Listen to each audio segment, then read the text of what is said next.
honestly, guys notice it more when you're out winning games, right? If Cleveland starts off in a bad start, they're not doing well, and all of a sudden Shedeur or Dillon Gabriel are doing well in 7-on-7, they're throwing dimes. In practice drills, the number one defense can't stop them.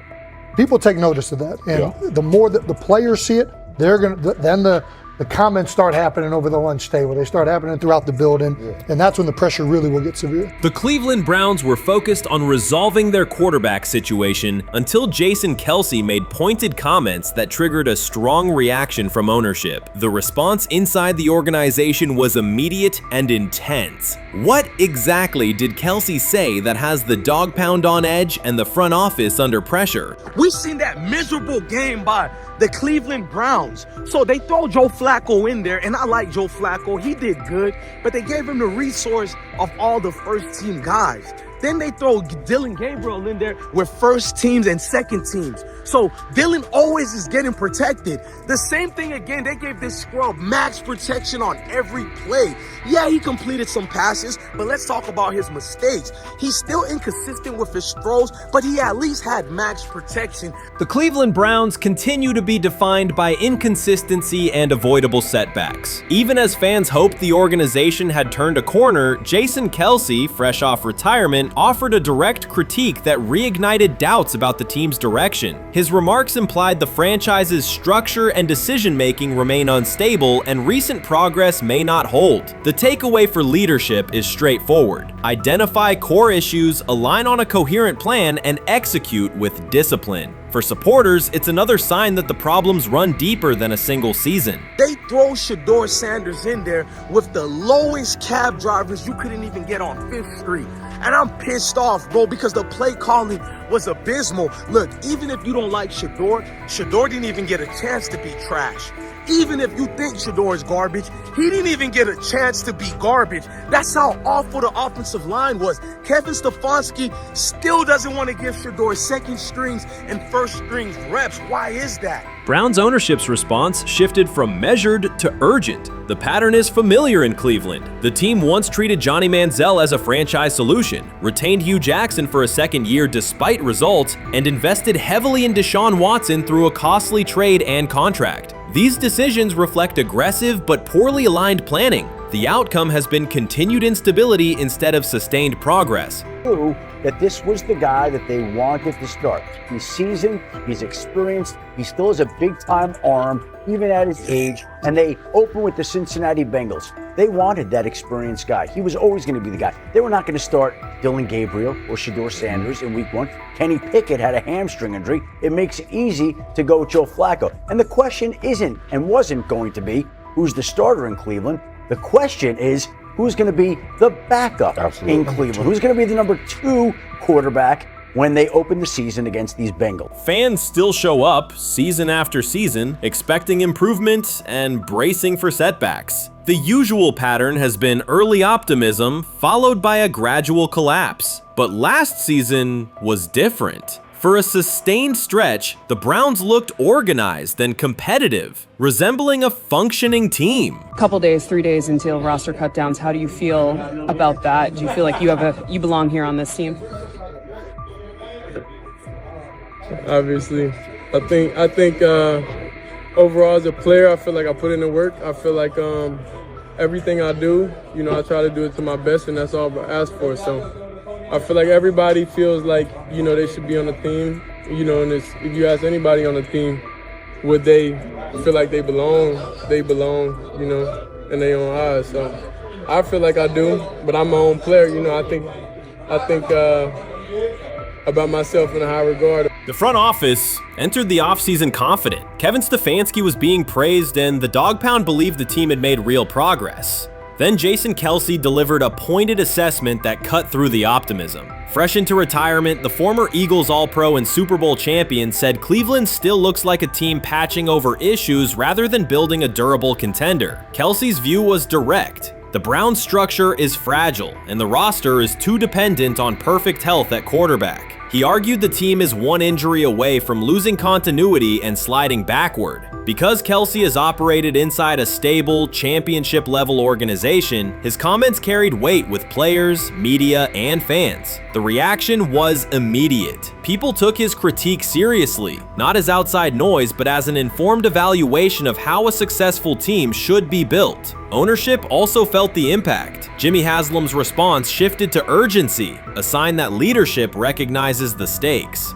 The criticism arrives in the context of prior high-risk decisions, especially the fully guaranteed $230 million commitment tied to Deshaun Watson. Watson has missed time and shown inconsistency when available, and the contract has constrained flexibility. Kelsey's remarks highlight why depth, alignment between the front office and coaching staff, and a clear contingency plan at quarterback are non-negotiable. The takeaway is straightforward. Cleveland must convert last season's progress into a stable framework, protect the quarterback, deepen critical positions, and establish a plan that survives injuries and short-term setbacks. Without that, the games that fueled optimism will remain temporary. If you're a betting man, who do you think starts for the Browns at quarterback? Okay, this is the situation. Kenny Pickett, they actually traded for him. Joe Flacco, no one's bringing Joe Flacco in the building thinking Joe Flacco's going to be the starter. If Joe Flacco is your starter, You got a problem. you have a huge problem. And if they were saying Shedeur was the starter as the 5th rounder, you got a real problem too, because he passed over all these guys in these reps in the offseason in shorts, in bikini shorts, Speedos and stuff.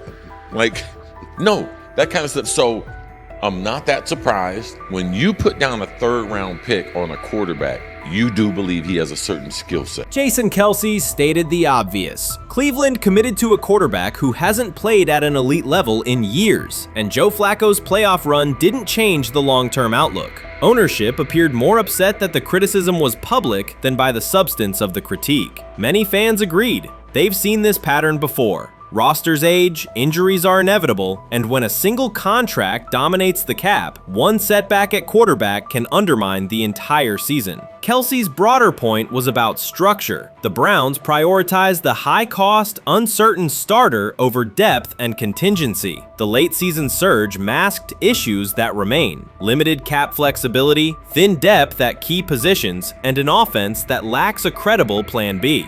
Fans recognize how quickly a strong defense can decline with injuries, and how an offense without redundancy stalls. The AFC North raises the stakes. Baltimore with Lamar Jackson sustains a top standard. Cincinnati with Joe Burrow returns to contention when healthy. Pittsburgh rarely slips below .500 under Mike Tomlin and wins with defense and consistency. In that environment, Cleveland can't rely on perfect health or peak form from one player. The path forward is clear. Diversify cap allocation, reinforce the offensive line and receiver depth, carry a legitimate backup plan at quarterback, and install a scheme that functions regardless of who is under center.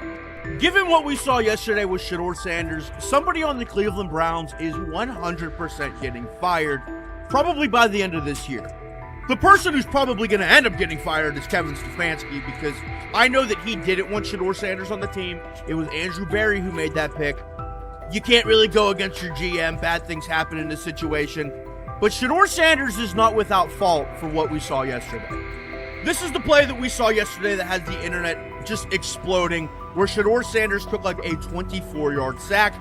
Half of the internet is saying that this is all Kevin Stefanski's fault. Cleveland showed progress last season, but the underlying concerns remain. Jason Kelce highlighted them directly. The Browns' long-term plan is fragile, cap-constrained, and overly dependent on perfect health at quarterback. His comments focused attention on structural issues, roster depth, continuity in coaching, and a sustainable offensive approach, rather than a single hot streak. That criticism resonated because it reflected what many around the league already see. Ownership's reaction underscored the sensitivity. Jimmy Haslam has presided over frequent coaching and quarterback changes, and external scrutiny carries weight when it comes from a respected veteran with championship experience. Kelsey's remarks reinforce that last year's Joe Flacco stretch was a short-term solution, not a foundation. The team still needs a durable plan that can withstand injuries and inconsistency. The practical takeaway is clear: stabilize the system, diversify cap cap usage and build depth at key positions so the offense functions regardless of who is under center. That includes a coherent development pathway for younger talent such as Shedeur Sanders, with defined practice reps, protection, and scheme alignment. Kelsey didn't say anything outrageous. He articulated the gap between a brief surge and a credible long-term contender. I have the faith of a mustard seed.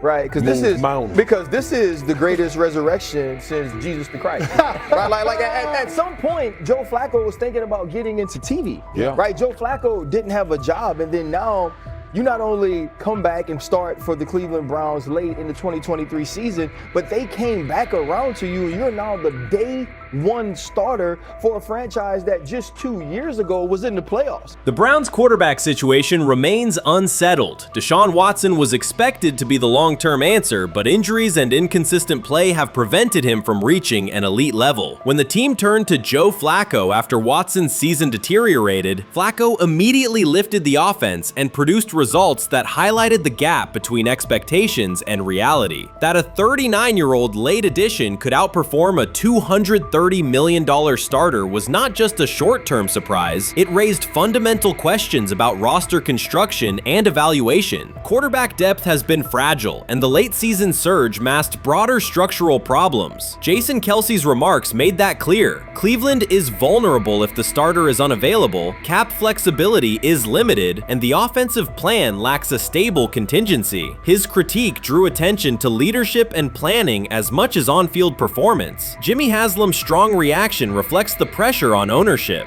The organization has promoted a message of stability and progress, but Kelsey's assessment suggested those gains are not yet durable. The path forward requires a realistic approach to the cap, a credible backup plan at quarterback, and a system that holds up regardless of personnel. He lied to us all when he said that this was going to be an open competition, a four-man open competition when it comes to the QB situation up there in Cleveland, in which, from the looks of it, all we've seen it be was a three-man race. The only people that has been getting reps in with the first team or with the veterans are Joe Flacco, Kenny Pickett, and Dillon Gabriel. We've never seen my boy Shedeur Sanders get a chance to get in. Even with him doing the things that he has been doing up there, he has yet to get in with the... Shedeur Sanders was caught off guard by Coach Kevin Stefanski's recent remarks, which have sparked talk of bringing in another starting quarterback. Commentators are debating whether Stefanski's comments reflect eroding confidence in Sanders or a brief lapse in judgment, but the rookie now faces intensified scrutiny over his role. The Browns, we got an analyst that says that Shedeur Sanders should have some kind of a ban? Banishment of some kind? Come again? Say what? For what? And we've got, this would be more troubling. If I'm a Browns fan, and this is where we're going to start, potential dissension in the ranks of the front office and the coach. And over what? Quarterback. When a program's headline quarterback suddenly becomes the subject of sideline murmurs and quiet searches for replacements, the situation is unmistakable.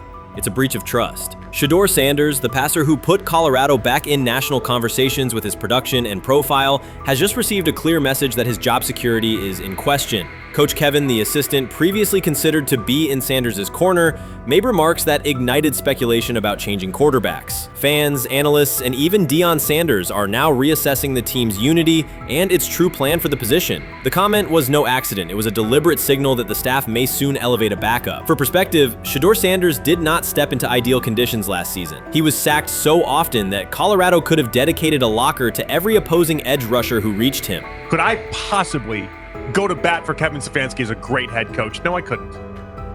Could you go to bat against him, saying he's a horrible head coach? No, I can't. I think that's why we fall in the middle. I think that's why in a lot of these discussions, and that's why a lot of the rankings, you see him right now in that 15 to 20 range, somewhere in that middle pack of NFL head coaches. I've said earlier, Kevin Stefanski has already been given more head coaches than any coach I've ever seen in Cleveland. starting with the decision to move on from Baker and him clearly still having another level to get to in Tampa. Last season, Shedeur Sanders often had to operate behind an offensive line that provided minimal protection, yet he still delivered precise throws and critical drives. At times, he seemed to be carrying a struggling roster almost on his own. Despite the constant pressure, he never complained, never threatened to transfer, and never acted entitled. He remained with Colorado because he trusted the program, trusted his father, and believed in the team's larger mission. That loyalty is why coach Kevin Stefanski's recent statement that the quarterback competition is wide open struck so sharply. The remark implies that Sanders' starting role is insecure, as though the player who absorbed countless hits while holding the offense together is simply another name competing with walk-ons and first-year athletes who are still learning the cadence. This goes beyond ordinary coach language about fostering competition. It introduces genuine uncertainty about the staff's confidence in Sanders and invites speculation that Colorado is actively assessing outside options through the transfer portal. By characterizing the position as vacant, Stefanski has planted seeds of doubt that could quickly evolve into rumors and undermine the stability of the locker room. I'm sorry, but when it comes to quarterback, I'm gonna defer to my head coach, generally speaking, especially one with Stefanski's track record and how he's viewed across the league. So this is interesting because it tells you Kevin Stefanski's not a Shedeur Sanders guy. And it also tells us who made these picks. Exactly. The Cleveland Browns made a rather awkward decision in the NFL draft, opting to take quarterback Dillon Gabriel in the 3rd round well before he was expected to fly off the board. Then 2 rounds later, the Browns took fellow quarterback Shedeur Sanders. So what exactly is going on? Discussion has begun about whether Colorado is actively evaluating another quarterback and preparing for life after Shedeur Sanders. Analysts are debating whether Coach Kevin's move is calculated strategy or a misstep that jeopardizes team stability. Sanders remains a top NFL prospect, Deion Sanders' son, and the program's public face. His highlights dominate social media and his jerseys outsell the team's victories. Yet he is once again being asked to reaffirm his position. The issue is more than routine roster management. It intersects with the family dynamics that shape the program.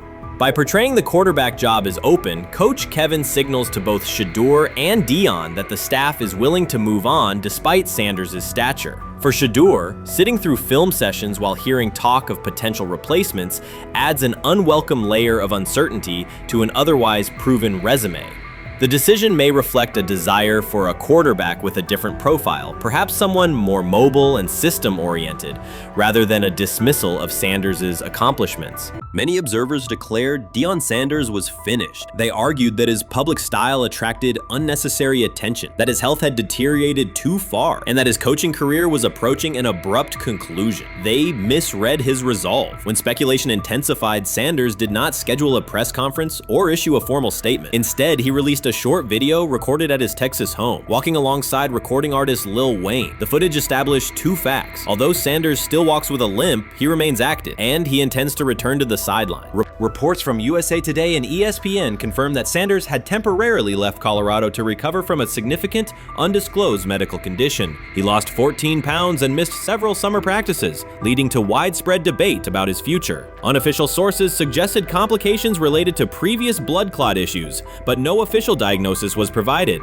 Throughout Sanders' absence, numerous media outlets framed his situation in crisis language, frequently questioning whether he would coach again. By comparison, when coaches such as Lincoln Riley paused their duties for health or family reasons, coverage emphasized understanding and patience, an imbalance that reflects a common difference in how high-profile black coaches are treated. Sanders' silence was not a retreat, it was a period of recovery. During rehabilitation, he relied on family, faith, and trusted colleagues, yet stayed connected to his program through brief online updates. The video with Lil Wayne demonstrated that he retained strong support from influential friends. countering narratives that portrayed him as isolated or on the verge of retirement. The visual evidence showed that his setback is temporary and that he remains determined to lead Colorado into the forthcoming season. Since accepting the Colorado position, Sanders has dramatically elevated the program's national standing. He first drew national attention to Jackson State and the broader HBCU football landscape, then moved to Boulder and transformed a one-win team into a central storyline in college athletics. His approach, combining hip-hop culture, direct communication, and open expressions of faith, has challenged conventional expectations for head coach behavior. Each step forward has been met with heightened scrutiny. His time at Jackson State was labeled a publicity stunt. His departure for Colorado was framed as abandoning HBCU culture, and his social media presence has been cast as distraction from traditional coaching responsibility. Critics often magnify Sanders' missteps and question his motives, while comparable actions by other coaches receive neutral or sympathetic coverage. Showings of enthusiasm from Brett Favre and disciplinary intensity from Nick Saban are celebrated as competitive passion, yet Sanders' displays of confidence are frequently labeled arrogance. The discrepancy illustrates deeper biases rather than differences in performance. Sanders' success challenges entrenched expectations of how a college football leader should look, speak, and act, especially a black coach who refuses to downplay his identity.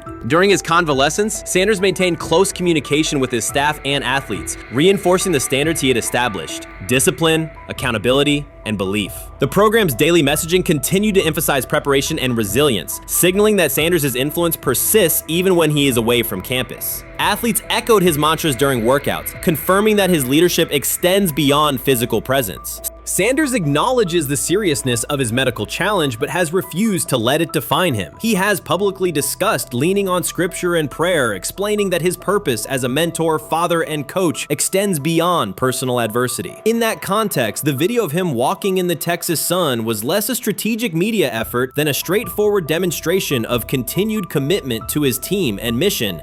Colorado still requires Sanders' vision. Prior to his arrival, attendance was low, national media attention was minimal, and recruiting momentum had stalled. Sanders' leadership brought renewed energy, authentic identity, and higher standards of accountability. Players who previously lacked representation in college football leadership found a coach who shares, affirms, and elevates their cultural background. Sanders supplements conventional coaching priorities, scheme, fundamentals, and execution with empowerment initiatives that cultivate self-confidence and authenticity. As preseason camp approaches, Sanders intends to resume full involvement, even if medical recovery remains ongoing. His presence is expected to restore on-site leadership, stabilize the locker room, and direct media coverage toward on-field progress. For Sanders, the objective extends beyond compiling wins. It includes completing a cultural transformation that expands how success and leadership are defined in modern college football. Those who predict his decline overlook the underlying traits, faith, perseverance, and purpose that have supported Sanders throughout his career.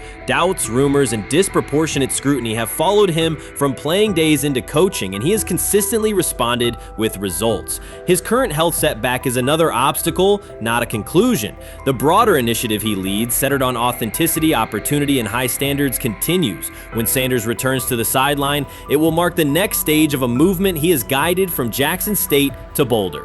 The recent period of quiet has been strategic rather than passive. Instead of defending himself in daily briefings, Sanders focused on rehabilitation, remote program oversight, and family support. Each brief social media message reinforced a consistent theme: faith and preparation. He has articulated gratitude for medical professionals and has reiterated that his mission at Colorado is unfinished. His public references to scripture have been direct but measured, aligning with his long-standing practice of integrating faith into leadership. By walking through his ranch with Lil Wayne, Sanders signaled continuity. The clip underscored that influential supporters remain engaged, that Sanders' broader network values his vision, and that he remains capable of navigating physical challenges. The visible limp was not evidence of imminent retirement. Rather, it documented the reality of ongoing recovery and the resilience with which he approaches each obstacle. Colorado's athletic administration and football staff continue to affirm Sanders' program direction. Recruitment communications cite his established record in fostering cultural relevance and national exposure. Prospective athletes respond to a coach who presents a transparent path to development, both on and off the field. Current players refer to Sanders' coaching points with clarity, citing specific drills and expectations that remain unchanged during his absence. These indicators demonstrate that the core structures Sanders implemented are functioning, and that his return will be an amplification, not a reset restart. Criticism regarding Sanders' public persona often conflates media style with coaching substance. Analysis from opponents suggests that social media engagement dilutes football preparation, yet Sanders' staffs emphasize time management and delegation. Defensive and offensive coordinators handle in-game adjustments, while Sanders directs overall culture, recruitment, and leadership. He has articulated that visibility serves to amplify program accomplishments and enhance player opportunities, not replace strategic football planning.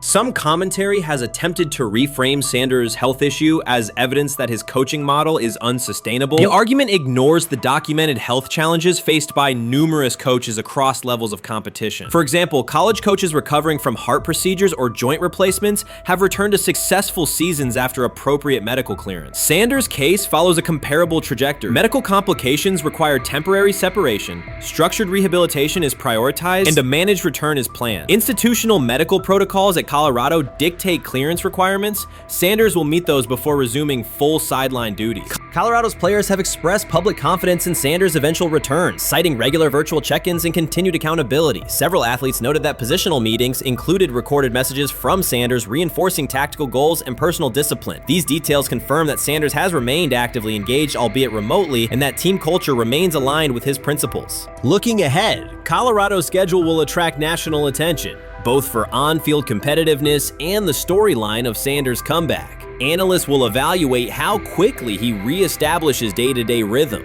and whether his physical limitations influence practice oversight. Internal planning accommodates gradual escalation of responsibilities, with medical staff and strength and conditioning personnel contributing to phase reintegration. The broader significance of Sanders' return extends beyond Colorado. His visibility continues to challenge prevailing narratives about leadership styles and pathways in college athletics. By prioritizing authenticity, open articulation of faith, and cultural expression, Sanders offers a contrasting template to more conventional models. His eventual recovery and sideline presence will reinforce the argument that diverse leadership profiles can succeed in elite collegiate competition. In summary, rumors of Deion Sanders' coaching demise were premature. Verified reports confirm a substantial but temporary medical setback. He used the time away to focus on health, sustain program engagement, and rely on a support system anchored in family, friends, and faith. His recent public appearance demonstrated active recovery and reaffirmed his intention to resume leadership in Boulder. The forthcoming season will test Colorado on the field, but it will also underscore the durability of Sanders' vision, one that combines competitive ambition with cultural resonance. Observers who continue to question his longevity overlook the resilience and purpose that have defined his career. Sanders' return is imminent, and the movement he leads remains intact. So before your final year at Miami, there's a lot of conversations revolved around Shedeur Sanders. Obviously, I'm assuming you guys have a great relationship. Some of the clips you've seen and stuff like that. What is it like for you to have like this rivalry with Shedeur? I don't have a rivalry with him. That's my boy. So at the end of the day, this whole process, we thought me and him were going to be 1 and 2 the whole time. Whether he's 1, I'm 2, whether I'm 1, he's 2. And so that's just always been, our mindset. It didn't go that way. I thought he was one of the better quarterbacks in the draft as well, even throughout college. A lot of stuff out there on him ain't really, the truth, just because they spin it different ways. Like they spin stuff about me different ways. But I mean, when he gets his chance, become a starter, I know he's gonna make the most of it. And I'm ready to get back to work with him, after the season, talk some more stuff to him. Cam Ward directly challenged the uneven standards applied to Shedeur Sanders, calling them inconsistent and unfair. By insisting that performance, not politics, guide evaluation, he shifted the discussion from one player to a league-wide problem. Sanders' treatment now serves as a test of how the NFL supports and evaluates emerging quarterbacks. I feel a special relationship with him, especially me. First getting to know him 5 years ago when I started working with him. But it did surprise me because he's a good quarterback. He doesn't get a lot of the credit that he deserves.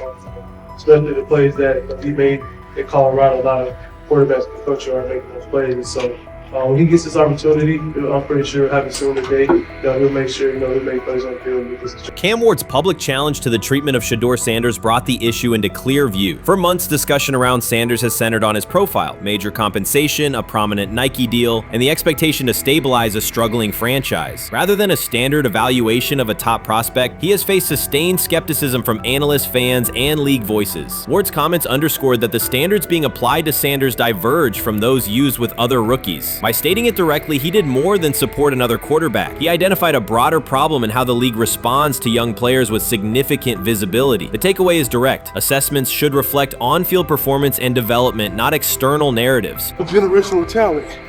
I'm gonna prove him right. I'm gonna prove him right. Don't worry. Oh my God. An article came out today. I'm generational.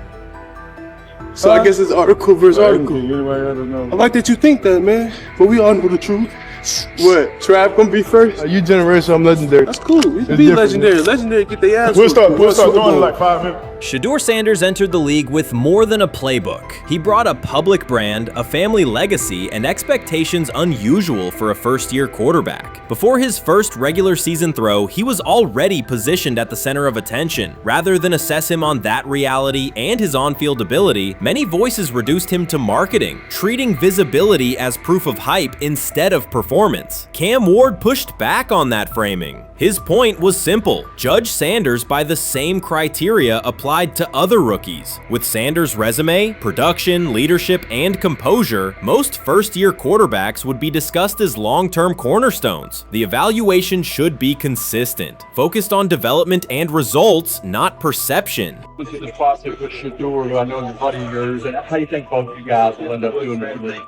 I think we'll both end up being one of the best quarterbacks in the league. I just think the work that me and him are willing to put in, the relationship we have to constantly compete each and every day, to better our craft, for ourselves. I just think it's gonna end up paying off for us in the long run. Do you guys kid each other about who's going first, and how much does that matter to you?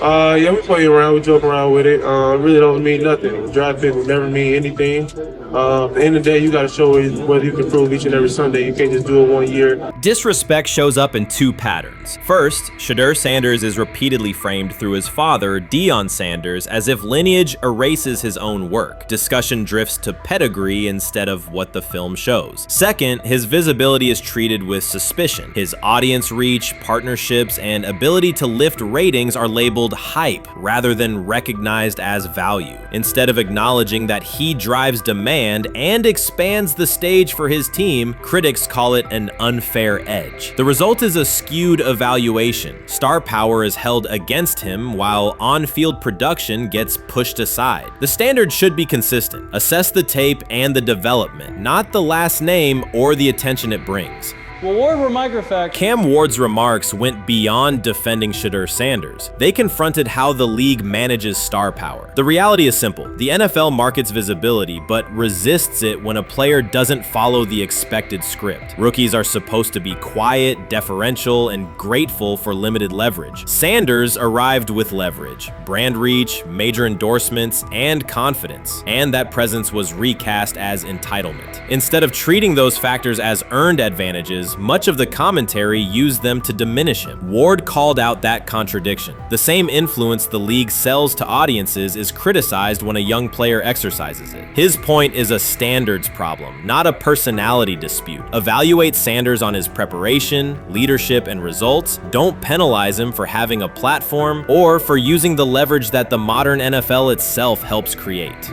Now it sounds like the Cleveland Browns are going to all but imprison Shedeur Sanders in the football sense of a very talented rookie quarterback who obviously needs reps, needs an opportunity, and who now, barring some miraculous luck, will not get the opportunity to play in a single real game. I'm sure many around the NFL are celebrating as we speak.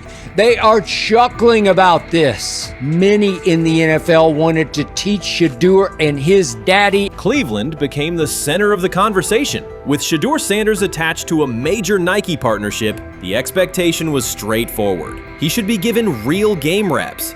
The Browns instead leaned on Joe Flacco as the default choice, treating stability as the safer path while sidelining a quarterback with clear cultural and commercial pull.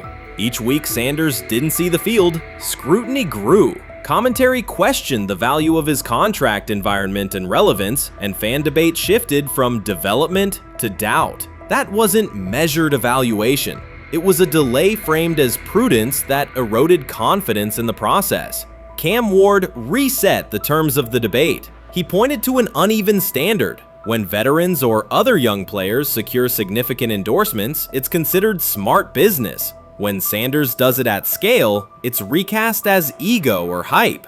Even the scope of his off-field agreements became ammunition against him rather than evidence of market demand. Ward's position is simple. Use one standard. Assess Sanders on preparation, decision-making, and progression, not on discomfort with his platform. Treat visibility as an asset, not a disqualifier. The issue isn't attitude or branding, it's the consistency of the evaluation. Ward called it directly.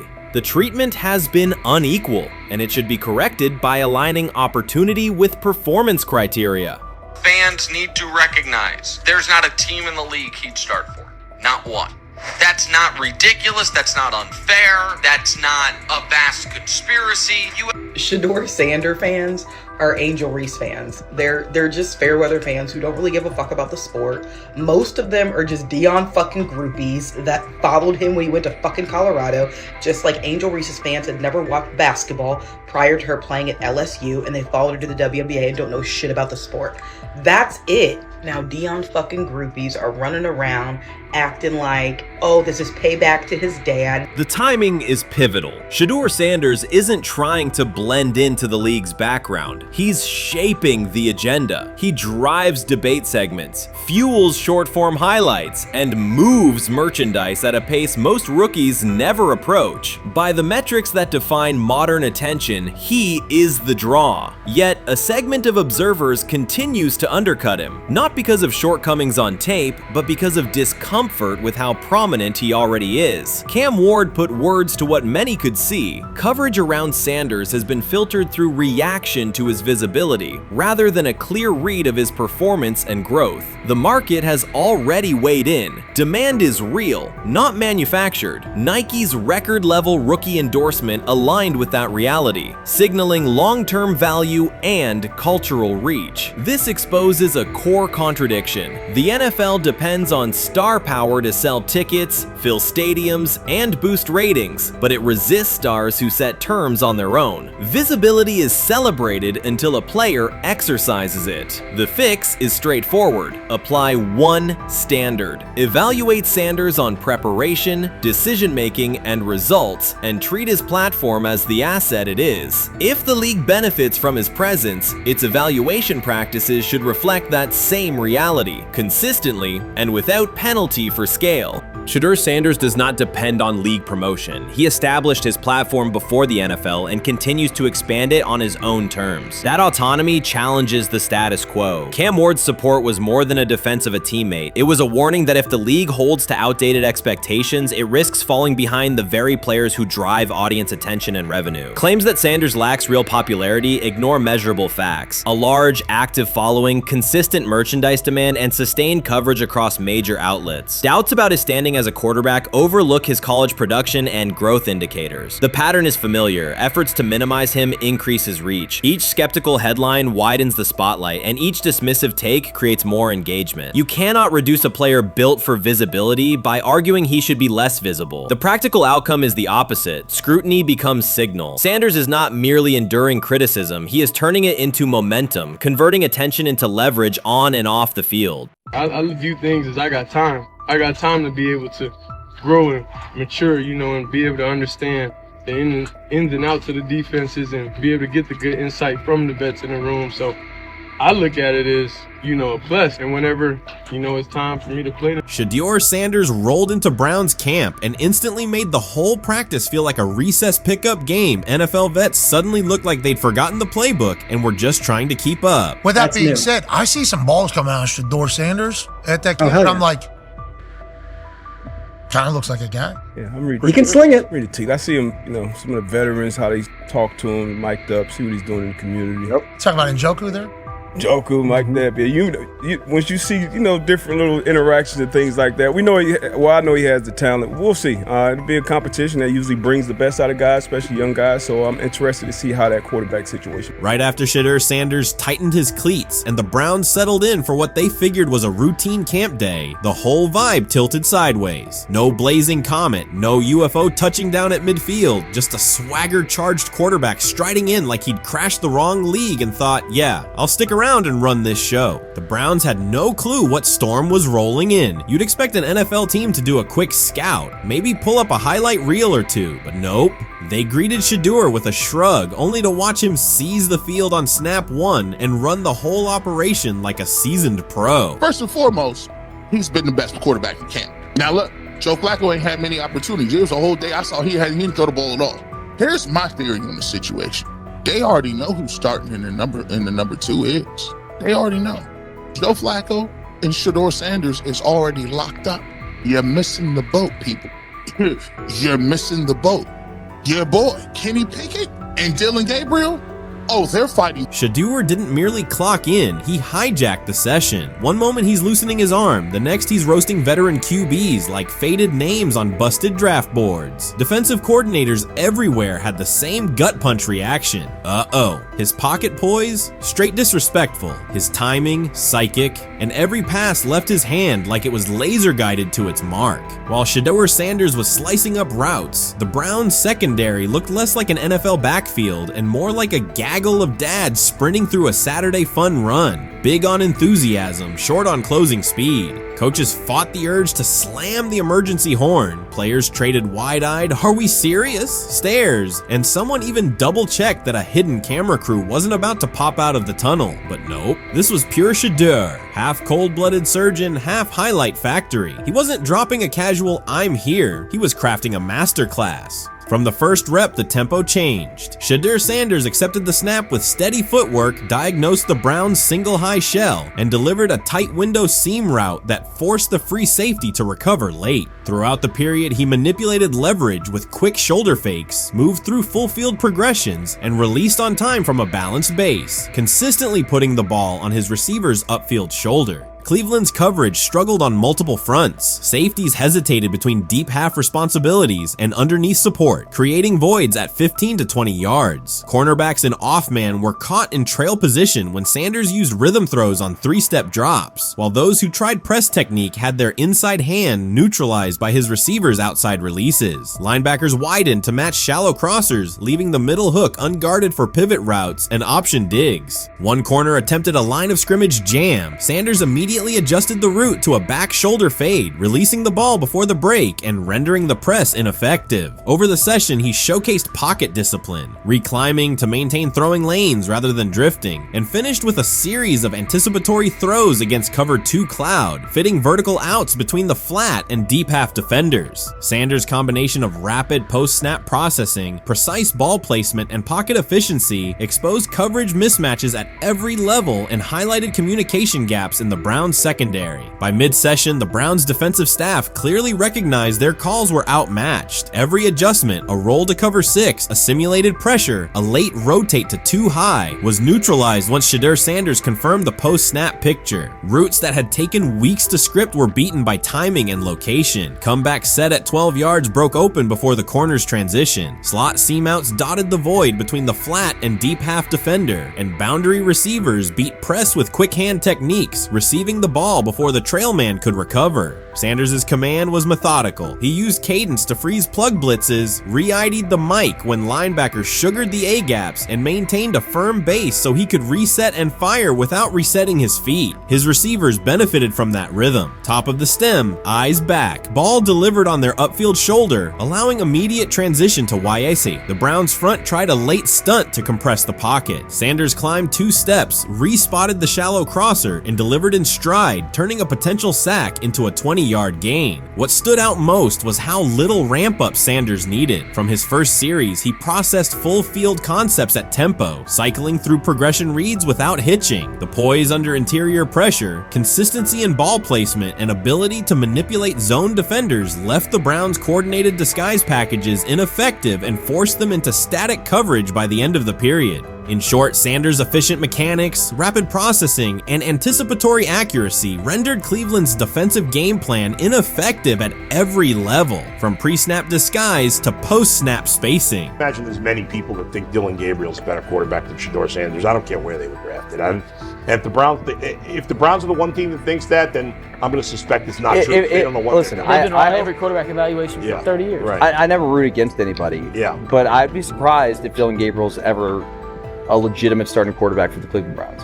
I'd be surprised. I just don't think. Well, then it is a wasted pick because you took him in the top 100. Yeah, but potentially. Yeah. May get away with it because of Shedeur. An edge rusher chirped at Shedeur Sanders between snaps, hoping to shake his rhythm. On the very next play, Sanders answered with a 30-yard laser, a deep dig from the boundary side that split the single high safety and the trailing corner. He hit the top of a 5-step drop, kept a firm base, and delivered on time to the receiver's outside shoulder, turning what should have been a routine rep into a sudden change explosive. From that moment on, every coverage wrinkle the Browns tried, rotating from cover 3 to quarter half, flashing a Tampa 2 shell, mugging both A-gaps, was met with a precise counter. When corners pressed, Sanders adjusted the route to a back shoulder fade. When safeties widened, he checked to a glance post. When linebackers bailed, he found the running back on a delayed option out of the backfield. Even late simulated pressures couldn't move him off his spot. He simply climbed, reset his feet, and fired. As Cleveland's defenders rotated through checks, Sanders manipulated them with cadence and eye discipline. He froze weak side safeties long enough to create intermediate windows, then feathered the ball into those lanes before help could arrive. When the Browns finally dropped 7 and matched every route, Sanders tucked the ball and converted 2 separate 3rd and 6 situations on the ground, reminding everyone that his mobility is as calculated as his arm. By the end of the session, the defensive coordinator's call sheet looked obsolete. Sanders had neutralized blitz looks, exposed spacing issues in zone, and forced the unit into static base coverage just to survive the period. It wasn't a camp drill anymore. It was a clinic on timing, processing speed, and controlled aggression, delivered snap after snap by a quarterback who never needed a warm-up lap to own the field. They never planned on taking him. The problem is, like Ocho Cinco said, you got somebody that has endeared himself to the locker room. And guess what? The difference between him and Tim Tebow, the biggest one, is he can play. He can throw the ball. Tim Tebow running around being an H-back. He can throw the ball. And he's done everything he needs to do. He ain't saying nothing. He ain't rocking the boat. He ain't mad about the reps. He ain't mad about none of that. All the people out there want to see is this, like Tyler said earlier. We want to see what he can do with Jerry Jeudy. That's it. I want to see what he can do with David Njoku. I want to see him with Junkins. I want to see him with the first running backs. If you are cooking, if you are beating down the doors with the 3s and 4s, guess what? You deserve more. From the first team period on, Cleveland's secondary looked a step slow. A deep third safety hesitated on a post-snap rotation, leaving Shedeur Sanders free to climb the pocket and fire a 22-yard out that arrived before the defender could plant and drive. The supporting cast around him, players fighting for roster spots, not Pro Bowl invites, benefited from his command. Sanders used tempo to control the defensive front, altered protections at the line, and located throwing lanes so quickly that one receiver didn't register the catch until he crossed the goal line. As the Browns tried new personnel groups, coverage busts multiplied. Starters slipped out for hamstring stretches while rookies rotated in, only to find the ball arriving on their blind side before they'd completed a midpoint squeeze. On a later 3rd and long, Cleveland finally closed the interior rush lanes, compressing the pocket with 3 defenders. Sanders pivoted through the traffic, stepped into a narrow escape window, and, without resetting his shoulders, whipped a no-look pass to the boundary curl for a fresh set of downs. The throw turned a potential sack into an explosive play and left the coaching staff scrambling for answers. The people who are fascinated by Shedeur for whatever reason, whether it's his play, I guess, last year was kind of fun. If you're just like a guy who grew up like loving Deion Sanders and passed that love on down to your kids, I can see why you're like that. The one thing I will give them is you're looking at this quarterback room. If you're a fan of Shedeur and say, why can't he go beat Dylan Gabriel or Joe Flacco or Kenny Pickett? So I do understand that part of it, right? Because why not? Why couldn't he be the Brown starter in October or November? That looks like a quarterback room where everyone will get a chance to start. That's exactly what he says. I'm told the footage of Shedeur Sanders meeting with the Giants is so bad that both the Browns and the Sanders family have threatened legal action if it is published. The New York Giants have released audio from their draft interview with Shedeur Sanders, and the disclosure has drawn intense public reaction. Fans want to know whether Sanders made critical remarks and why the Giants shared material that should have remained confidential. This situation revolves around an open microphone, contentious comments, and the broader implications of the leak. The New York Giants published a brief, edited segment from their interview with Shedeur Sanders and withheld the remaining footage. Observers are debating whether this was a strategic public relations decision or an attempt attempt to discredit him. The team has offered no additional explanation, and many fans view the limited release as inadequate and potentially misleading. They are demanding full transparency and accusing the organization of orchestrating a negative narrative. While criticism of Sanders is vocal, his supporters are responding with equal intensity. There was another team that he sat down with. What do you mean it didn't go well after that? So, he was pissed that they did that to him. They did that to him. He counter-confronted the them. same thing they do to every other quarterback prospect. They did that to him. They slide in a mistake to see if you catch it. Right. And so because you're the quarterback. But he didn't take it as a correction. He took it as like he got pissed off. Yeah, and it's like so here's another one. So another one was, he throws a bad interception, and it was a deep throw early in the game, and he comes back and they go in the meeting, they show the interception. The Giants have released only a brief excerpt of the interview and are refusing to share the rest. Their decision has drawn criticism across TikTok, X, and Facebook, where many see it as a poorly handled public relations move. Fans are calling for the full recording to be published so the situation can be judged in its entirety. The GM is on film that the son, they asked the son last draft, yo, who you think I should pick? His son like, yo, you need to get the Jaden Daniels, big. This is what his son, it's on tape. You should go Jaden Daniels. He laughing at his son. And all right, cool, get Jaden Daniels. I don't even know how that tape got out. I wouldn't have let the get out. Shedeur Sanders appears unfazed by the situation. Although the Giants suggested he was more hype than substance, their handling of the interview has instead elevated his visibility. Analysts across major sports outlets are now discussing him more than before, keeping his name prominent in the news cycle. New York Giants, where these tapes at? You hear me? Because if Shedeur Sanders was so unprofessional, y'all would have leaked the tapes for the whole world could see, right? Cause understand, it's a lot of he say, she say.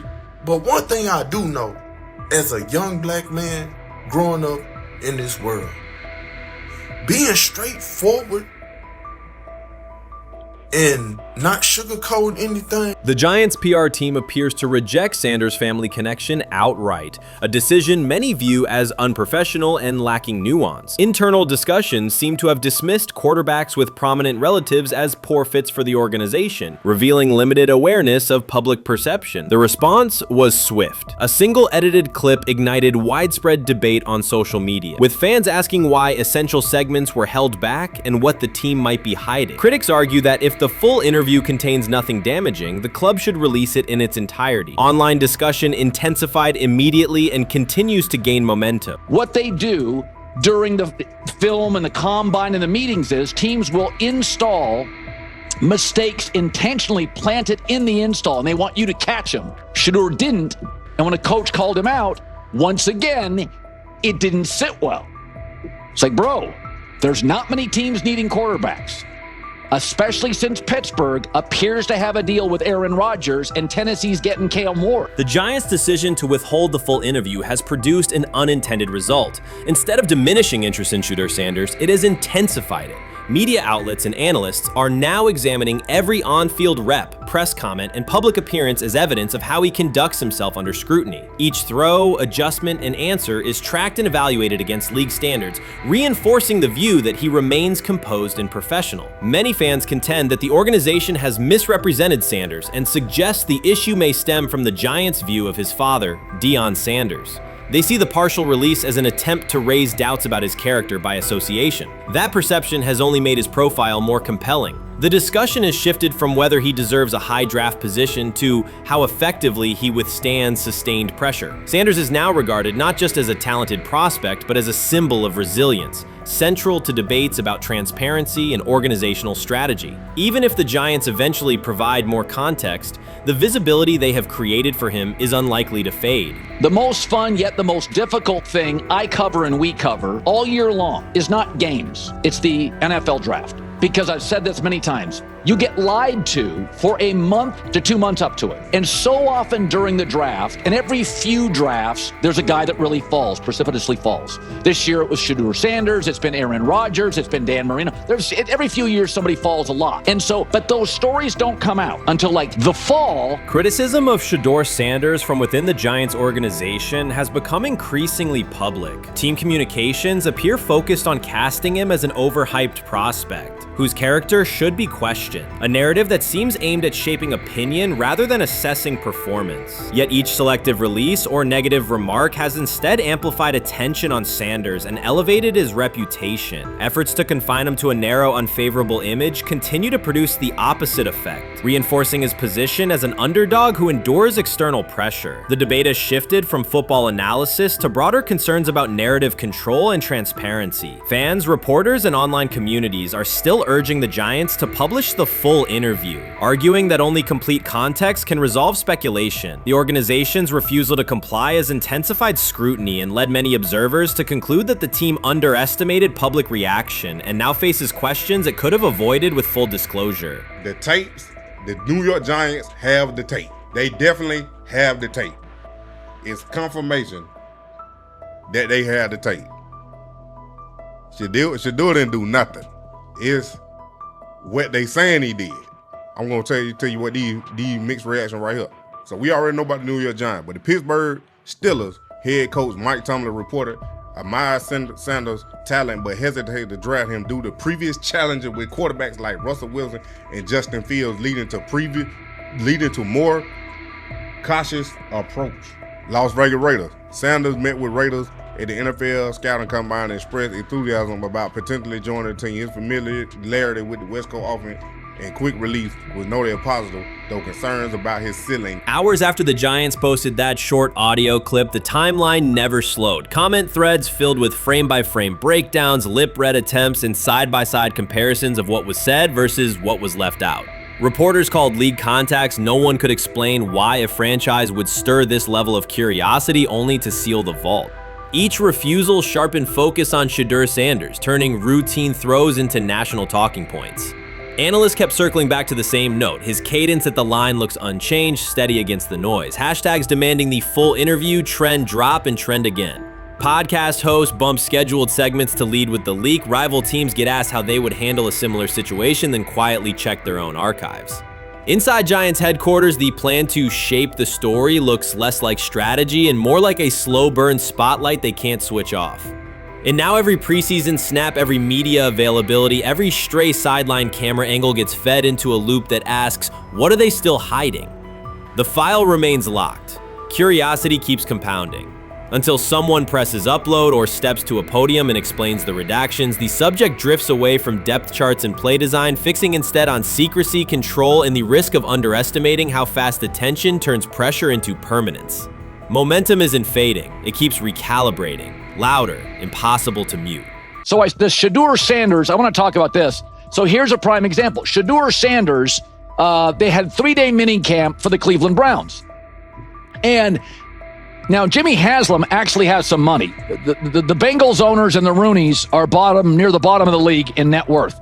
But what the Browns have is what I would call the Buffalo Bills used to have this years ago, pre-Josh Allen. What are Browns veterans saying about Shedeur Sanders behind closed doors? According to internal discussions, the feedback goes beyond casual praise. Several veterans describe his performance as franchise level. Private locker room conversations compare his command of the offense to established starters. And one senior assistant reportedly called him Sunday ready after a single walkthrough. The consensus is that front office staff and coaches have taken serious notice. Inside the Browns facility, informal conversations circulate among players and coaches. These remarks carry significant weight in personnel evaluations and often influence practice rotations. When veterans speak this strongly, the message typically reaches decision makers quickly, especially during roster planning. In short, the internal perception of Sanders is already affecting how the staff views the current quarterback depth chart. Browns vets kind of weigh in on Shedeur Sanders and how he's been since he arrived in Cleveland, in Pound Town. And I think it's very, very important that we discuss it, because it'd be really easy for these vets to, this wasn't like a on the record interviews. This is just kind of back channels into what the vets are saying, the rumors, but the sources telling us. And we have a couple quotes, but Shedeur Sanders, Cleveland Browns, it seems like it's going well. And it's almost like you don't want to talk about it. At the center of the growing internal buzz is Shedeur Sanders, the rookie who entered Berea with late-round expectations but is being discussed privately as a potential long-term starter. This is not a routine camp tale about an extra arm taking practice snaps. Sanders has seasoned teammates, players with playoff mileage, quietly reassessing his ceiling. Observers who overlook these conversations risk missing one of Cleveland's most deliberate personnel moves in years. Sanders is not on the roster because of his surname. The Browns reviewed their quarterback depth, weighed costs, and chose a controlled, development-oriented option they believe can stabilize the position. His presence is already changing practice dynamics. Veterans notice his pocket awareness, adjust routes to his timing, and acknowledge that he processes coverage at an advanced level for a first-year player. Leadership patterns in the huddle feel different. Sanders delivers with precision and composure that challenge defenders to reevaluate their calls. The strategic upside is clear. A 4-year rookie contract offers cap flexibility while other franchises cycle through expensive stopgaps. Coaches and front office staff view Sanders as a calculated investment, not a publicity experiment. Outside chatter still focuses on Joe Flacco's age or Kenny Pickett's development. Inside the facility, however, veterans pause film sessions to dissect Sanders' ball placement and progression speed. Position coaches highlight clips where he works through reads decisively and delivers on time, traits rarely attributed to rookies. Sanders' confidence is measured rather than theatrical. He moves as though the NFL tempo is familiar, and that calm spreads across the roster. Experienced defenders are rechecking the depth chart and asking if the quarterback competition is tighter than publicly acknowledged. Great kid, and whether it's a following that he's earned, I mean, that's something that he's done a great job of interacting with fans, and but he is a great kid. You guys will get to know him more. He's working like crazy, just like all the guys. He's another young man. These rookies, my office is downstairs. As they got to walk by my office as they come in. They come in early.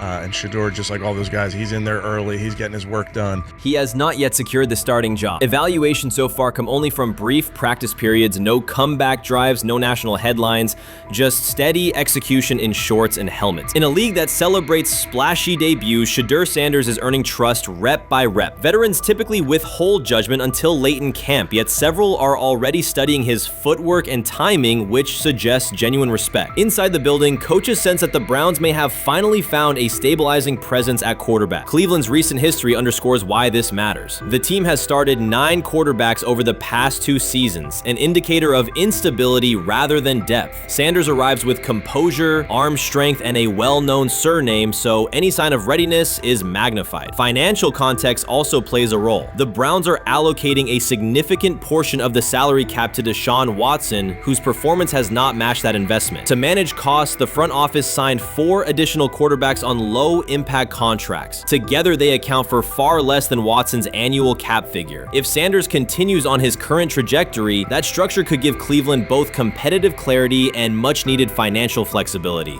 He's the only person who's come out and say, hey, man, this dude look kind of good, man. Let me tell you what I heard. A lot of people reaching out to players in the locker room and stuff. To me, I think this is it's a red herring. Like, I'm supposed to suspend myself to this belief that he was going to look bad. I've never expected him to look bad to start with.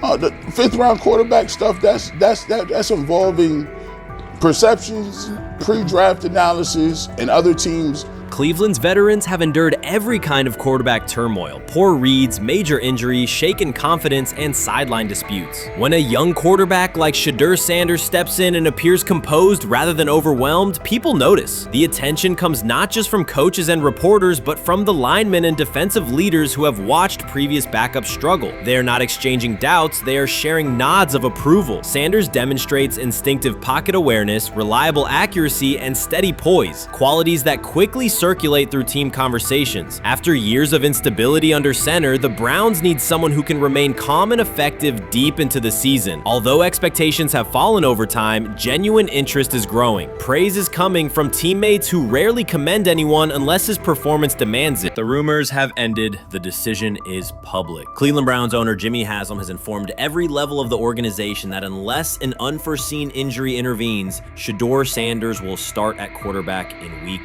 1. The announcement announcement is not an informal suggestion or a quiet push in the background. It is a direct order. Multiple independent reports, amplified most visibly by Colin Cowherd, confirm that Haslam delivered the directive himself. From the owner's viewpoint, the logic is simple. No one else on the roster offers the same combination of talent, leadership, and long-term upside. Joe Flacco is approaching the twilight of his career. Kenny Pickett has shown flashes but remains inconsistent. Dillon Gabriel, taken in the 3rd round, is a developmental project. By contrast, Haslam believes Sanders can alter the franchise's trajectory immediately, and he refuses to allow internal hesitation to stall that possibility. The standoff traces back to April. General manager Andrew Barry and head coach Kevin Stefanski entered the draft wanting a low-profile prospect who would fit quietly into the existing depth chart. They prioritized scheme familiarity, modest public attention, and a clear developmental timeline. When the board lined up, they reached for Gabriel in round 3, reasoning that an early investment would justify keeping a rookie on ice behind the veterans. But Sanders continued to slide, first through day 2,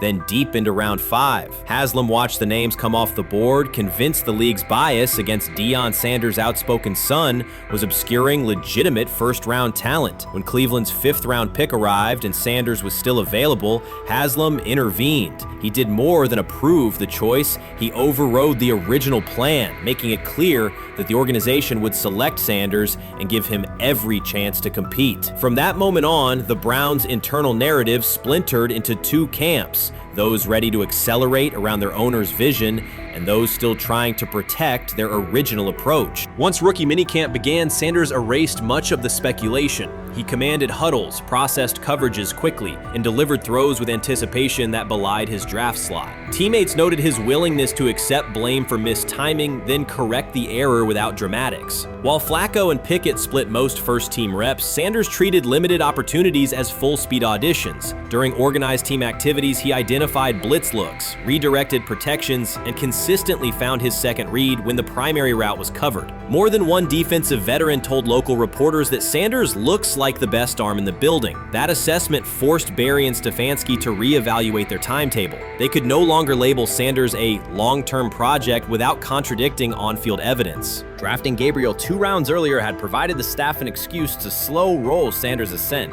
Coaches could point to investment cost, meeting room familiarity, and installation comfort to justify Gabriel's snap share. Yet each practice rep in which Sanders outperformed the 3rd rounder weakened that shield. Behind closed doors, position coaches began requesting more Sanders film for cut-ups, and offensive assistants quietly shifted meeting questions toward concepts the rookie already executed well. By mid-June, Barry himself started describing Sanders not as a developmental asset, but as a competitive option.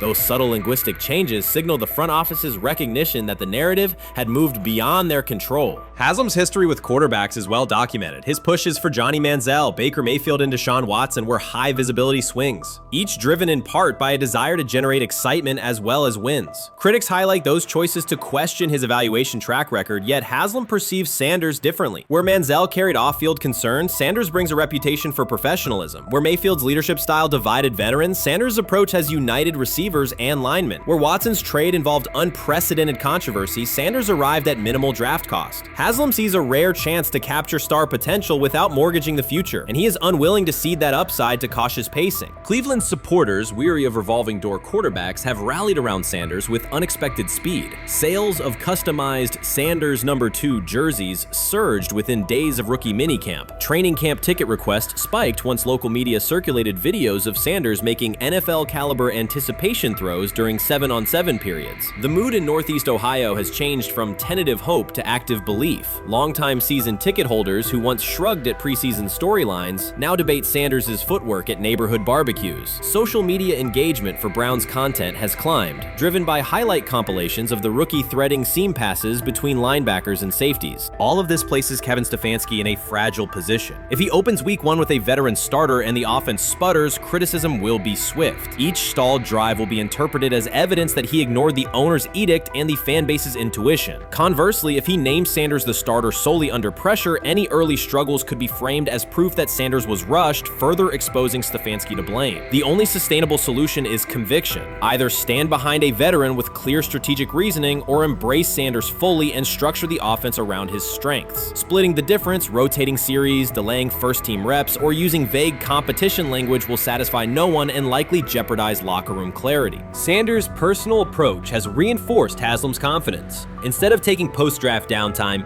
he traveled to Texas to train in full Browns gear at facilities near his father's home. The leaked clip of Sanders executing footwork drills in helmet and pads wasn't a marketing ploy. It was a glimpse into a quarterback visualizing Week 1 live. Team personnel who viewed the footage recognized purposeful rehearsal, cadence calls, pocket movement against simulated pressure, and follow-through adjustments based on imagined rush lanes. Observers asked why a rookie would conduct such intense solo sessions in May. The answer is straightforward. Sanders does not view himself as a developmental pick. He considers himself the starting quarterback of the Cleveland Browns and prepares accordingly.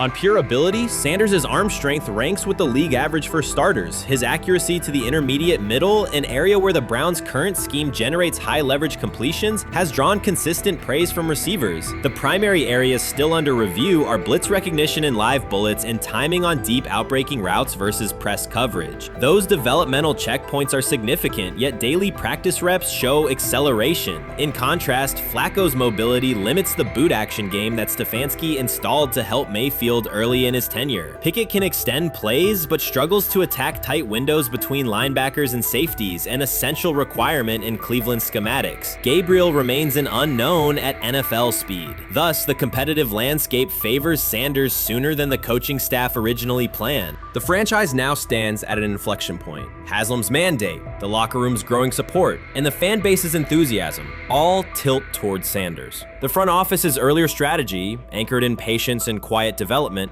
is increasingly untenable. Barry's shift in messaging indicates grudging alignment, but final authority over the depth chart rests with the coaching staff, unless ownership directly intervenes on game day decisions. A move rare but not unprecedented in the NFL. Should Stefanski align with the owner and name Sanders the starter before preseason concludes, he can claim proactive vision and tailor the offense through training camp. Should he resist and open with a veteran who falters, he risks rapid loss of credibility and possibly his position. Either path carries pressure, but only one aligns with the momentum sweeping through the building.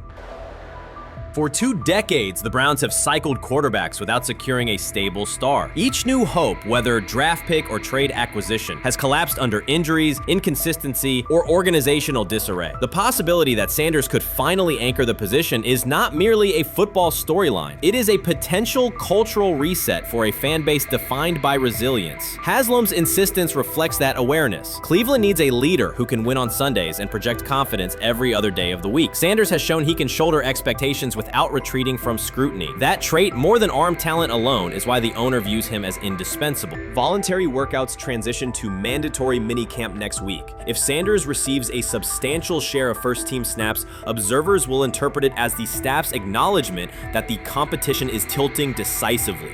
A public declaration may not follow immediately, but every rep allocation is a signal. If, however, the staff continues funneling most top unit snaps to Flacco or Pickett, tension will escalate. Local media will question the evaluation process. National analysts will debate the merits of letting a rookie learn through live action versus controlled practice. Inside the facility, players will recognize any disconnect between performance and opportunity, and unity could fray. The Browns have reached a decisive moment. Shedeur Sanders has demonstrated the skill, poise, and work ethic to justify starting in Week 1. Jimmy Haslam has publicly positioned him as the future, and by implication the present of the franchise. Kevin Stefanski and Andrew Berry must either endorse that vision or brace for the consequences of delaying it. For Cleveland fans, the significance is clear. A legitimate chance to exit the cycle of quarterback uncertainty and rally behind a signal caller capable of commanding the field and galvanizing the city. Whether that opportunity is seized promptly or postponed will define the Browns' 2025 season and likely the tenure of the decision makers involved. They have never loathed college football itself. They have resisted the people determined to reshape it. When Deion Sanders, black, direct, unapologetic, walks into a room of power brokers and speaks with authority instead of deference, critics recoil. During his playing days, they complained about celebrations and gold chains. Now that he is a head coach, mentor, and father, they label him something more polite, but just as dismissive, a problem. At Big 12 Media Days, Sanders addressed the accelerating chaos of the name, image, likeness market. He said college football needs a salary cap, not to hobble players, but to impose order on a system that showers unproven freshmen with 7-figure promises while the rest of a roster hunts for scraps. He called the situation unsustainable. Within hours, ESPN commentator Paul Feinbaum branded him a hypocrite, arguing that Sanders profited from NIL at Jackson State and now wants rules only because his most marketable athletes have moved on. The accusation spread quickly because it fit a comfortable storyline. Outspoken black coach gains from change, then protests when the advantage disappears. That framing ignores context. Sanders never criticized players earning money. At Jackson State, he urged corporate sponsors to partner with athletes who had been invisible to major brands for decades. What he wants now is stability, standardized guidelines, basic financial literacy, and roster balance that prevents locker rooms from fracturing over uneven payouts. When other coaches, Nick Saban, Dabo Swinney, Lane Kiffin, voiced similar concerns, they were praised for foresight. When Sanders spoke, the tone shifted to suspicion. The difference is not the message, it is the messenger. Feinbaum's response followed a familiar script. When black leaders question the structure of the sport, their motives are interrogated, their credibility attacked, and their competence doubted. He did not level the same charge at Jimbo Fisher when Fisher complained that NIL disturbed recruiting. He stayed silent when Kiffin lamented the transfer portal. But Sanders, who raised enrollment and television ratings at Jackson State, brought unprecedented attention to Colorado in one season and consistently mentors players beyond football, was called opportunistic. Feinbaum dismissed the cultural impact Sanders created, the exposure for historically black colleges, the draft picks developed, the infrastructure improved, reducing his work to a marketing stunt dependent on star sons Shedeur and Shiloh or two-way standout Travis Hunt. Sanders did not retaliate. He returned to practice, media obligations, and recruiting. His confidence is rooted in faith and in the responsibility he feels toward young athletes whose lives will extend decades beyond their highlight clips. When he asks for NIL boundaries, he is thinking about freshmen handed large sums without guidance, families unprepared for sudden wealth, and programs that abandon kids once production stalls. He has watched that cycle from the inside.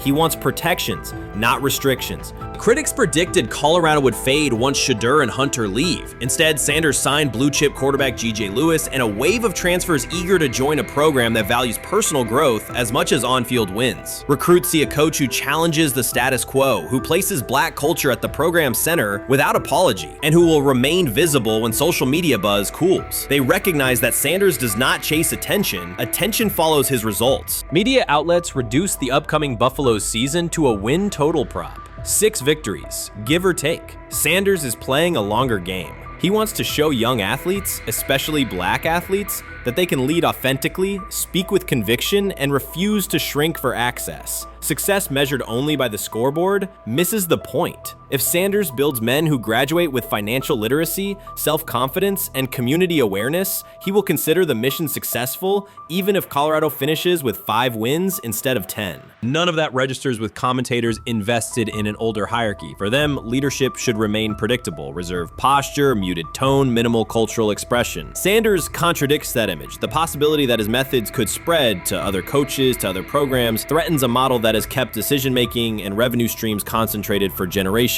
So the debate is not about hypocrisy or payroll ceilings. It is about control of the narrative and who is deemed qualified to write it. Sanders refuses to surrender that authority. He knows order is necessary. He also knows whose voices have been ignored whenever real reform is discussed. By speaking plainly, he forces television panels, athletic directors, and conference commissioners to confront issues they would rather defer: financial education, equitable resource distribution, and consistent national standards. Whether Colorado exceeds betting lines this fall will not change the trajectory Sanders has already set. He made Boulder relevant, energized recruiting beyond traditional power corridors, and broadened college football's cultural reach. That influence will persist long after social media debates cool. If his call for NIL structure eventually becomes policy, as the NCAA and Congress now contemplate, Feinbaum's soundbite will fade, while Sanders' imprint endures. In the end, accusations of hypocrisy say more about the accuser than the coach. Sanders has remained consistent: empower athletes, hold adults accountable, and inject stability before unchecked money corrodes the locker room. The people who stand to lose clout in that environment prefer the chaos they can manipulate. Sanders prefers a system that nurtures the players who make the sport worth watching. His advocacy is rooted in experience, not self-interest, and his critics will have to decide whether to engage with that reality or keep shouting from the sidelines. We've got news.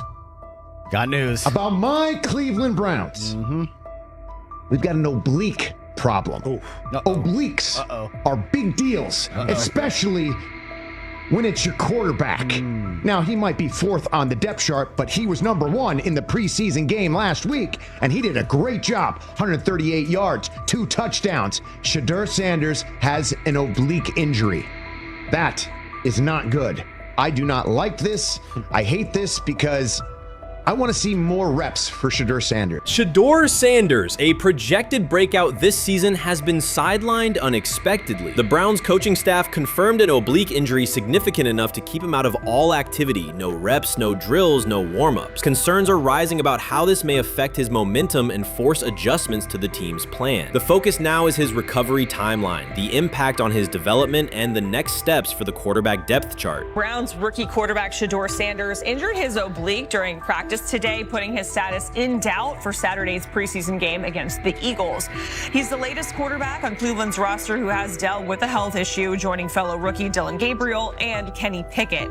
Sanders, who is trying to fight his way up the Browns depth chart, started the preseason opener last week and threw to practice. So how concerning is this for Shedeur as he is trying to, again, make his way up the depth chart, be QB2, potentially QB1 in the future? Dillon Gabriel taking Shedeur Sanders' QB1 spot after Sanders suffers an oblique injury is more than a roster change. It signals the staff is choosing urgency over efficiency. You do not replace a quarterback operating near a 70% completion rate with one coming off a 32% outing unless the decision is driven by desperation or poor evaluation. That is not strategy, it is avoidable loss of production. The impact on accuracy, timing, and drive sustainability is clear, and the difference is apparent to anyone watching. Well, here's what we know. I mean, after practice, Kevin Stefanski, the head coach of the Cleveland Browns, was not available to the media, but I did talk to him on the field as the players were coming off, and he told me that Shedeur Sanders complained of oblique soreness during the warm-ups this morning. Shedeur Sanders' absence isn't just a gap in the lineup, it's a setback for the entire offense. He thrives under pressure and makes throws others won't attempt. When he's healthy, every pass has intent, every drive has rhythm, and opposing defenses know they're in for a long day. Replace him with Dillon Gabriel and the defense senses an opening. Corners press tighter, safeties cheat down, and linebackers blitz more aggressively because they don't expect the same timing, velocity, or accuracy. Yes.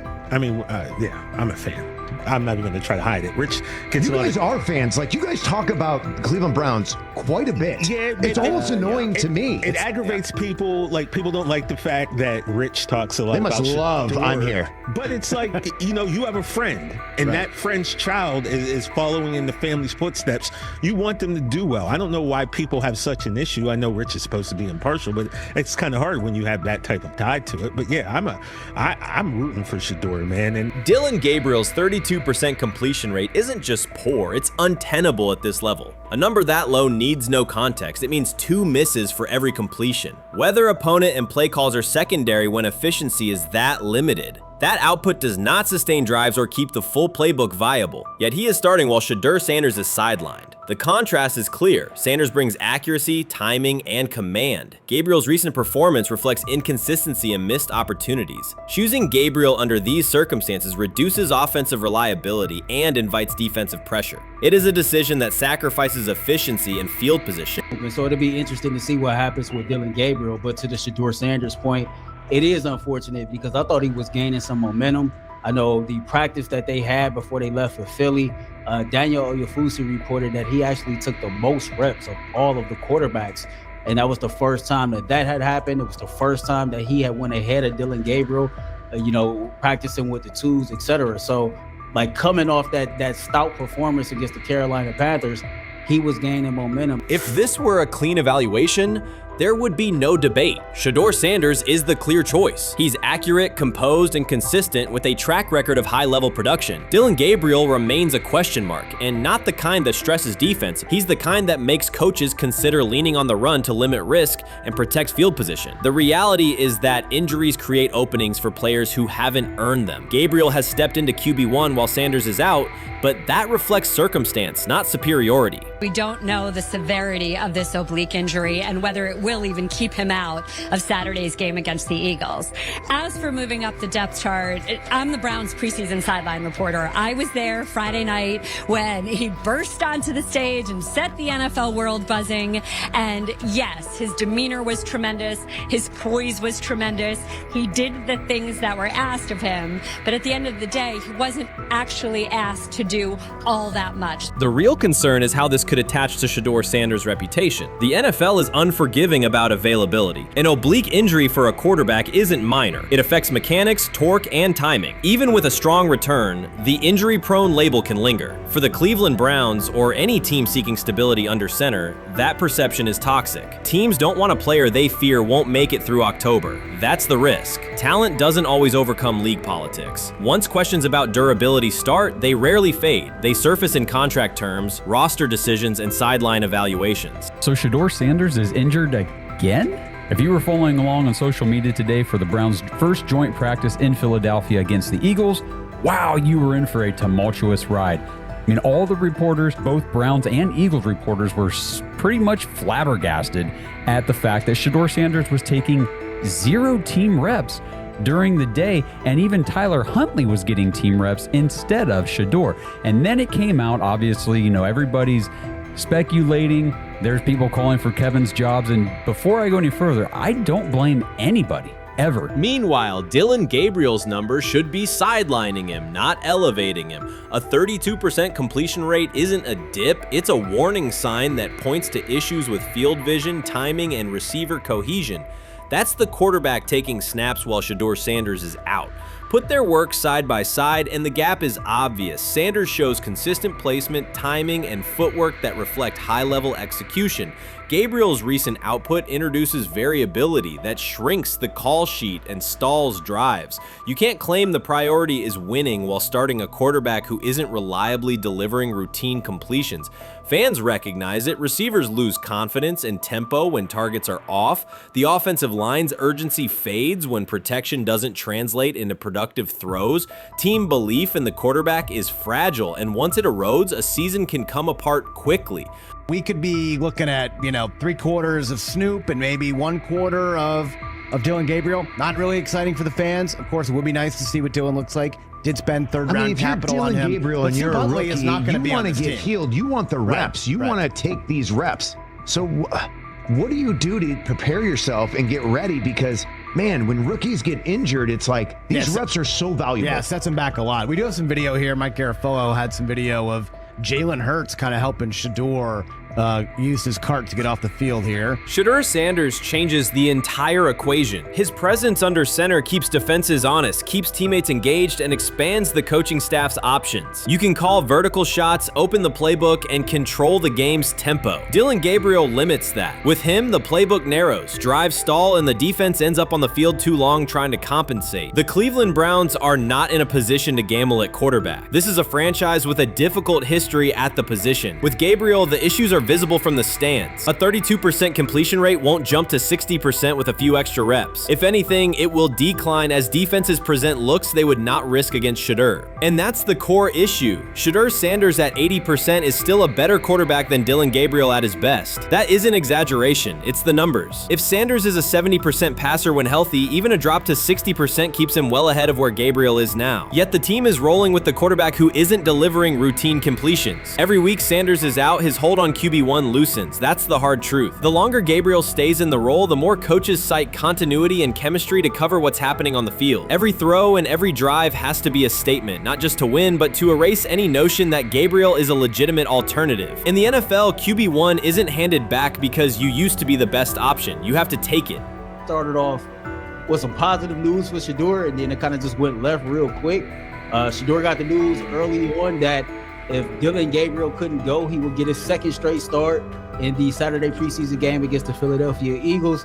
And then he went on to injure his oblique. For the fans who don't know exactly what part of the body the oblique is at, what that injury is, and how it can impact the quarterback, can you explain to them what is an oblique injury? It's like up in this area, right? Well, you can't see me, but like right up in here, you know, when you go to throw, like obviously that's all that. So the truth is straightforward. The Cleveland Browns, or any team in this situation, aren't going anywhere meaningful with Dillon Gabriel under center. You can frame it as progress and point to selective highlights, but reality will level it out, and by then the season is already slipping. Shedeur Sanders is the difference between a team with a path forward and a team playing out the schedule. He reads coverages, delivers on-time throws, and forces defenses to respect every level of the field. Gabriel turns the offense into guesswork. The NFL is built on results, and the results are clear. Gabriel's 32% completion rate functions as a warning sign. It doesn't need context, a clinic, or a film session to explain. It signals inefficiency that stalls drives and compresses the playbook. Yet he has been handed the role Shedeur established through precision, composure, and production. That decision undercuts the stated goal of winning. With Sanders, the offense retains structure, rhythm, and threat. With Gabriel, it narrows and exposes the defense to longer stretches on the field.